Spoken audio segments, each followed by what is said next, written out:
తాకట్టులో ఉన్న బంగారం అమ్మాలనుకునే వారి ఇన్ఫర్మేషన్ ఇస్తే దాని వాల్యుయేషన్ బట్టి మీకు కమిషన్ కూడా ఇస్తుంది గోల్డ్ హబ్. హాయ్ హలో నమస్తే, వెల్కమ్ టు అవర్ ఛానల్ మనం టీవీ. నేను మీ శాన్వి. ఈ రోజు మనతో పాటు senior political analyst doctor Bharat Reddy గారు ఉన్నారు. ఆయనతో మాట్లాడి ప్రస్తుత రాజకీయాల గురించి తెలుసుకుందాం. హాయ్ సార్, నమస్తే. నమస్తే. ఎలా ఉన్నారు సార్? బాగున్నాను సార్, ఇప్పుడు సునీత గారి ప్రెస్ మీట్ పెట్టారు కదా, మరి ఇది ఎన్నికలు కూడా దగ్గరలో ఉన్నాయి, మరి ఇది ఎంతవరకు ప్రభావం కలిగిస్తుంది? ఖచ్చితంగా ప్రభావం చూపిస్తుంది. ఇప్పుడు వైసీపీ ఆరోపణ మన తర్వాత గంట తర్వాత సాయంత్రంలోపు ఒక ఆరోపణ వస్తుంటుంది. సునీత తోటి టీడీపీ నాయకులే మాట్లాడించారనేది ఖచ్చితంగా సాయంత్రంలోపు రేపు వైసీపీ కింది స్థాయి నాయకులందరూ కూడా ఆరోపణ చేస్తూ ఉంటారు.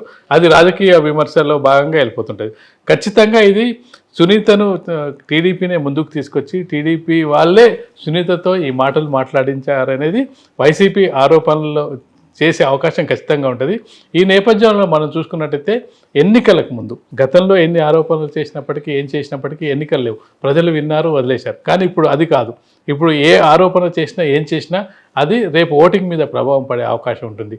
రాబోయే ఎన్నికల్లో ఖచ్చితంగా కూడా ఇది కూడా ఒక మైనస్ పాయింట్గా ఇప్పటికే జగన్మోహన్ రెడ్డికి కుటుంబ సభ్యుల పరంగా ఇక ప్రజల్లో ఎలా ఉందనేది రేపు ఓటేస్తే తెలుస్తుంది. ఓటింగ్లో జగన్మోహన్ రెడ్డికి ప్రజలు ఓటేసి గెలిపిస్తారా లేకపోతే ఇంటికి పంపిస్తారా సెకండరీ. బట్ కుటుంబ పరంగా చూసుకున్నట్టయితే కుటుంబ పరంగా ఏదైతే కుటుంబంలోని దాదాపుగా అందరూ దూరమైన సందర్భంగా కనిపిస్తున్న సందర్భంలో ఇది కూడా జగన్మోహన్ రెడ్డికి మైనస్గా చెప్పొచ్చు. ఖచ్చితంగా టీడీపీకి ఒక ఆయుధంగా చెప్పొచ్చు. ఏదైతే సునీత తన ఆవేదన వ్యక్తం చేసిందో ఆవేదన కరెక్ట్గానే ఉంది.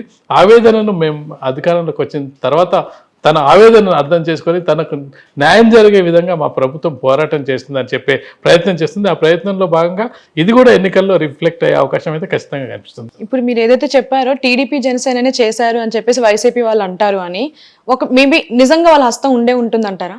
హస్తం అంటే ఒక ఏదైనా రాజకీయ పార్టీ ఏంటంటే ఏదైనా అవకాశం వచ్చినప్పుడు ఖచ్చితంగా ప్రత్యర్థి పార్టీని డిఫెన్స్లో పడేయడానికి ఖచ్చితంగా ప్రతి అవకాశాన్ని వినియోగించుకో ప్రయత్నం చేస్తుంటుంది.